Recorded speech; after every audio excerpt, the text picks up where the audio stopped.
Vivian, darling. Okay, you're gorgeous, alright? You're gorgeous. You are your own kind of beauty. Now, can you just please stop the insanity, grow up a little, and try not to kill our protagonist? Please? I get that Vivian Shamal has played the role of the villainous that we love to hate. We certainly did enjoy that time when Nicholas called her names and riled her up. But underneath it all is a deeply insecure woman who needs to have everyone's attention and feels incomplete and unfulfilled simply because one man did not fall prey to her charms. Ordinarily, I wouldn't be so against a woman doing what she needs to do to get where she wants to go. But in this case, I just worry for my girl Raeliana because it appears to me that Vivian has been used by somebody whom we do not know yet to put our girl in danger, and that is something that I am not going to stand for. Welcome everybody to the Chattering Magpie's Thoughts and Impressions video on episode 8 and 9. Last week I was super busy trying to release a video for Bookworm, and so this week I'm going to talk about both episodes 8 and 9 and any thoughts, impressions, and changes that I saw from the webcomic. So let's get started. So in the previous episode, Lady Ainsley returns to the castle, frightening everybody with her appearance and the enigmatic words that she told Raeliana, that Noah and Adam and the rest were in hell. No sooner are these words out that somebody says something about a moving mountain, and this was always really confusing to me in the webcomic. Thankfully, now in the anime, I get to see, yes, a veritable moving mountain, the Lord of the Mountains. And he is slain right there and then by none other than Adam and Duke Noah. Now this causes a stir because this is by far the hugest animal that they have brought in so far at the hunt. And the moment Noah presents this beast to Raeliana, a stir runs through the crowd because he says, "I'm sorry, this will have to be enough. I'll get you a dragon later." This also means that Raeliana has won, and she will get to light the ritualistic fire instead of Vivian. And of course, all of this is played right in front of Vivian, who is fuming. And honestly, I pity the woman. Every time she's tried to face off with Raeliana, she ends up being thoroughly defeated. To add insult to injury, Raeliana shows off just how close she is to Noah. And as she walks back into the castle with Noah and his party, she turns around and gives her a gleeful little smile, a wink, and a kiss. Oh man, you go girl, slay. You have to be careful though, because Vivian is not the type of girl who's going to let this go. And of course, she doesn't. We'll see more of that later. Now back in the castle, we get some more missed opportunities to show off the cute side of Adam. Why show? Why? I'm beginning to think that this is a deliberate attempt to bring down the popularity of Adam in order to bring up the popularity of Noah. After all, if we focus more on the Noah and Raeliana moments, with all those sultry looks and red ribbons loosening in a very suggestive manner, of course people are going to focus more on that chemistry and less on Adam's adorable puppy dogness. Now, if they were doing a really bad job on the chemistry, I would be really angry with this. As it is, it's just something I have to shrug and say it's a different tone than the webcomic, so we'll just have to let it go. The moments with Raeliana and Noah, they're really good. I like them, and I like the fact that Noah is falling so hard for her. Look at jealous Noah telling his best friend to shut up about Raeliana. And even she is beginning to feel a little something. Look at that cute little blush in her cheeks after she leaves him. Raeliana, you wanted to stay and watch him change his clothes, didn't you? It's okay if you don't admit it. We all know that there's one person who would not have minded at all to stay and watch the show. This woman being, of course, Vivian Shamal, who is basically going insane in her room and is contemplating homicide using this strange, shiny little object that she received, or so we are led to believe, through a flashback from a suspiciously familiar-looking woman. Life lessons with Magpi: if you have an obsession, be careful because people are going to use this to exploit you. Vivian Shamal was an easy target.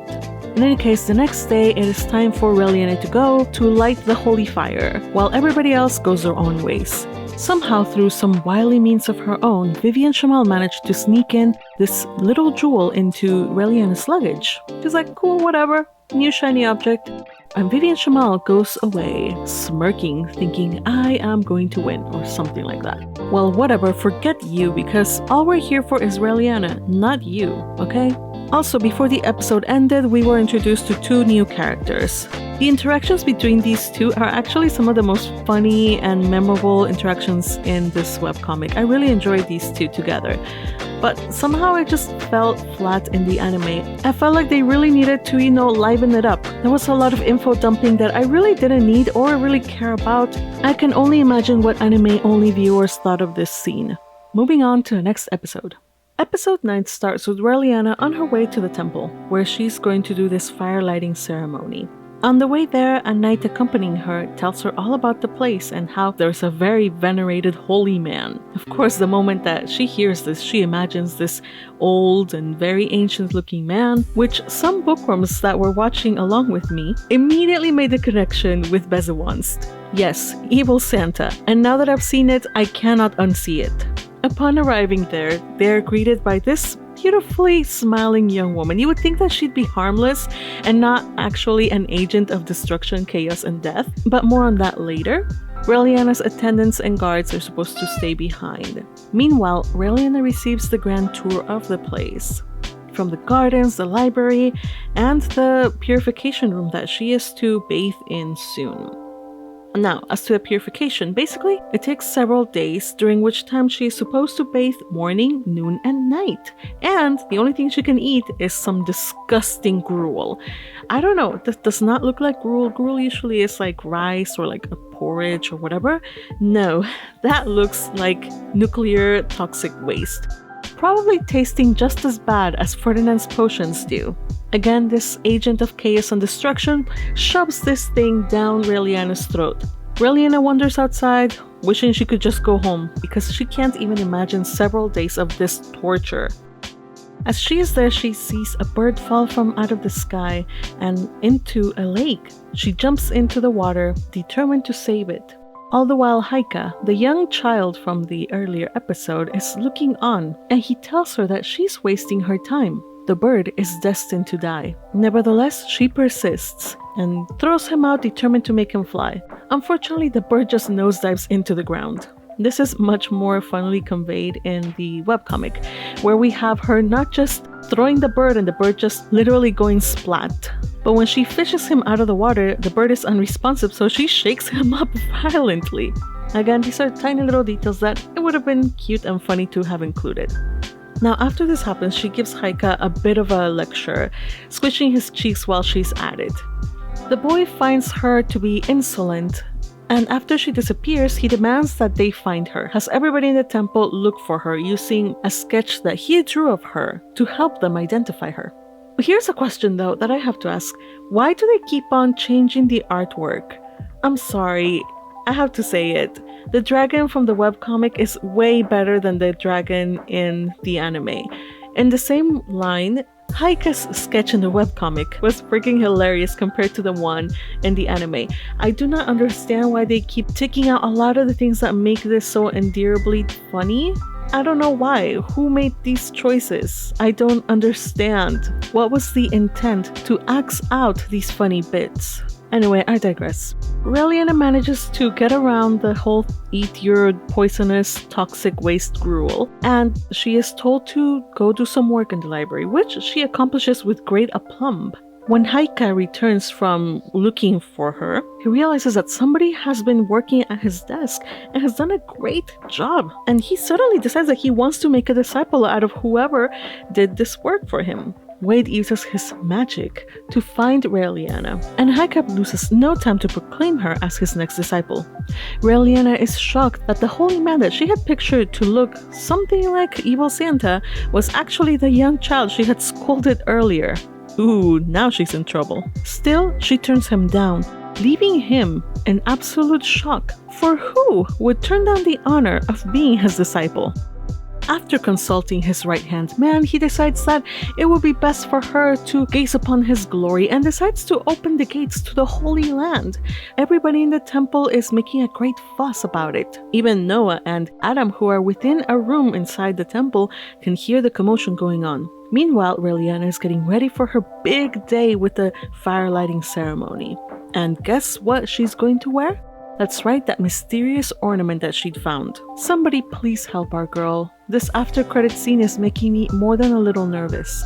It seems that the universe is conspiring to get her dead one way or another, but the universe doesn't know who it's dealing with because Raeliana is determined to fight for her life. Much like the red bird that was supposed to have died in the dome, but flew anyway once it found its will to live, Raeliana is also going to overcome this. I'm really glad that they decided to include the bird in both the opening and the ending episodes. It's a really great symbolism for a lesson that a lot of time we often forget. We think that our situation is unsolvable and that we're doomed to stay where we are stuck in, but that's not the case. We have free will to do all the things we want to do. Hope you can join me next week as I cover episode 10, the reason why Raeliana called him Grandpa. I need more Noah and I need more Adam, so I hope that this can all be solved quickly and effectively so our girl can return home and get a proper meal. Alright everybody, take care. We'll see you next week. Bye bye.